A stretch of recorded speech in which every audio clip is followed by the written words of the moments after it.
Bonjour et bienvenue dans la vidéo numéro 37 pour les 3e C.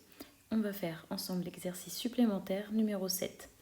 Déterminer le ou les réels M pour lesquels les droites D et D', d'équations respectives, blablabla, sont perpendiculaires.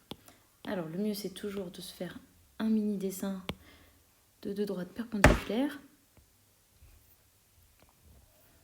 Donc on a D et D'. Et il faut voir ce que cela signifie. Donc on a par exemple les vecteurs directeurs qui vont être orthogonaux. Donc on peut se baser sur ça. Il faut quand même trouver un vecteur directeur pour chaque droite.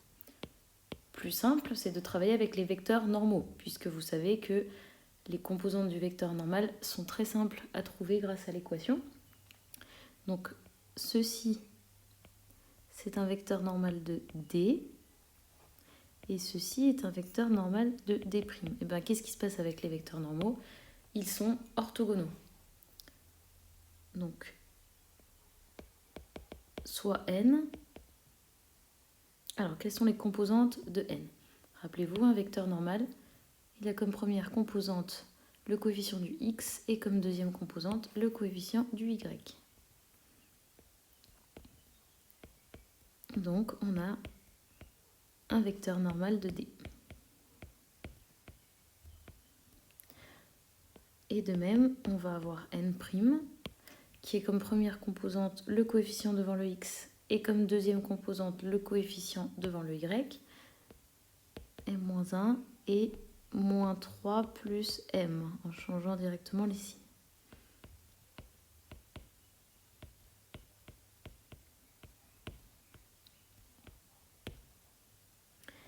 Alors, D et D' sont perpendiculaires, si et seulement si. Les vecteurs n et m' sont orthogonaux. Cela signifie que donc, les vecteurs m2 et les vecteurs m-1, moins 3 plus m sont orthogonaux. Et la propriété sur les vecteurs orthogonaux, c'est que je vais multiplier les premières composantes ensemble et additionner le produit des deuxièmes composantes.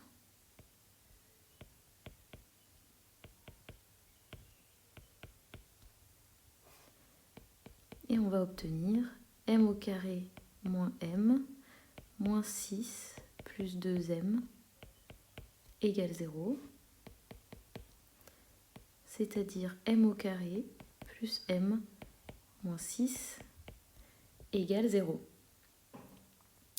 Et là, il nous faut factoriser. Donc on peut par exemple faire un schéma de Horner. Vous savez bien sûr comment on fait encore. Alors faisons les diviseurs de moins 6.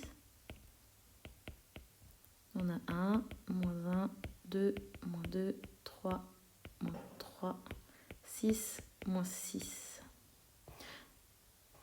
Alors je vais appeler ça P, ce sera plus facile.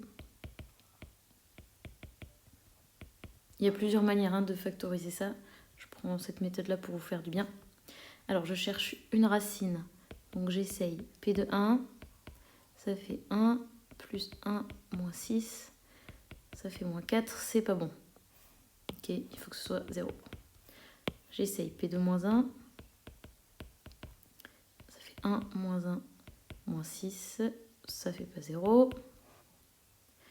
J'essaye P de 2, alors ça fait 2 au carré, plus 2, moins 6. Ah, ça fait 0. Du coup, ça veut dire qu'on peut factoriser par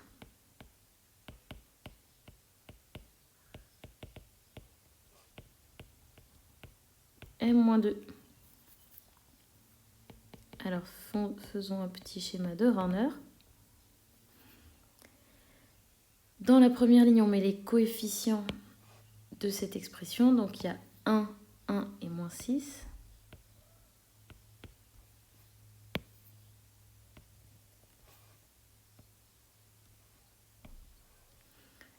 Et à gauche, on met 2, la racine qu'on avait trouvée.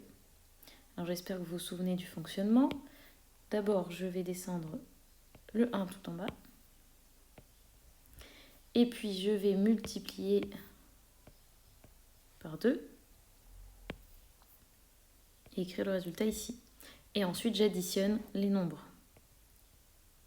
Donc j'obtiens ici 3.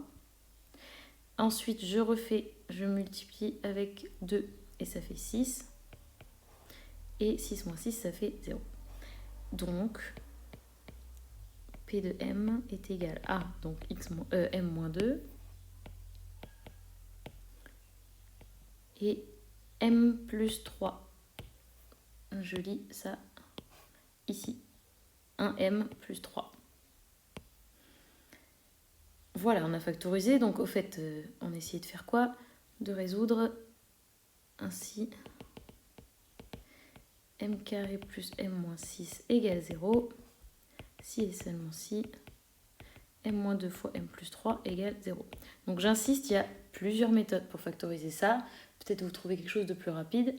C'est peu importe, vous choisissez ce que vous voulez. Maintenant, c'est une équation produit nul.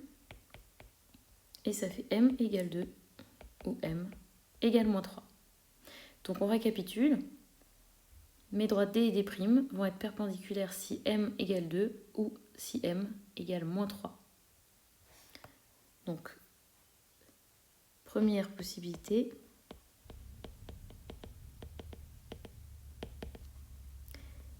D a pour équation, donc je prends la première droite, c'est mx plus 2y moins 2m.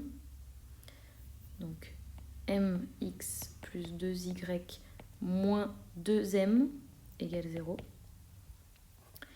Et alors, d' doit être égal à, enfin doit avoir pour équation, m moins 1x moins 3 moins my moins racine carrée de m. Alors, m moins 1, ça fait 1. 3 moins m, ça fait 1 aussi.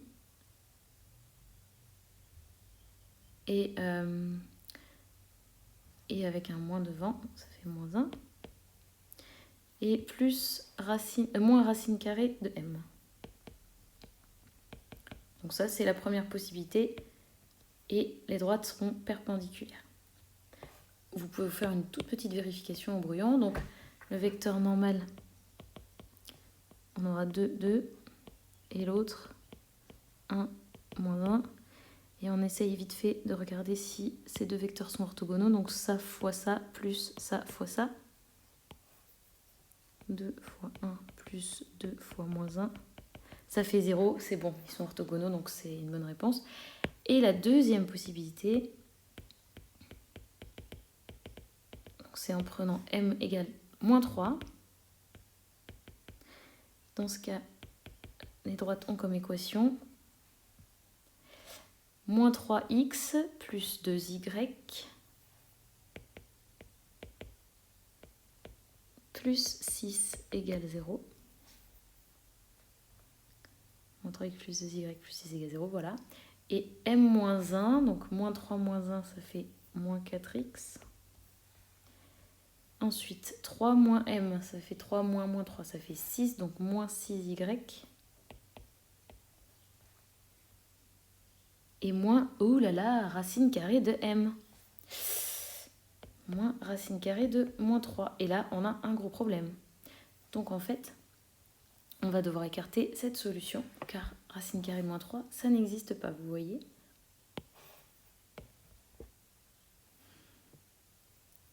Alors, surtout, vous ne l'écrivez pas, d'accord? Vous vous rendez compte de ça, vous dites, ok, là, on va avoir un problème. Donc, à cet endroit ici, or, m doit être positif ou nul, car il y a racine carrée de m dans une des deux équations.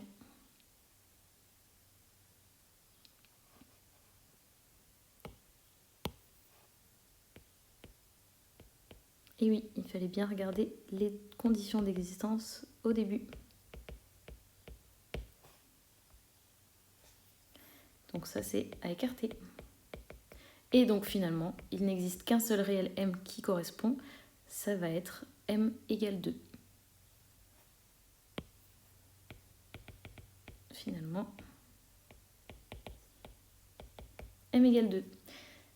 Et oui, donc si je refais un petit bilan, on aurait pu se dire, ok, tous les coefficients qui sont là, on s'en fiche puisqu'ils n'interviennent pas dans le vecteur normal. Et bien vous voyez, le racine carrée de m, je vous ai laissé le suspense jusqu'au bout, il faut le prendre en compte, et donc m doit être strictement positif.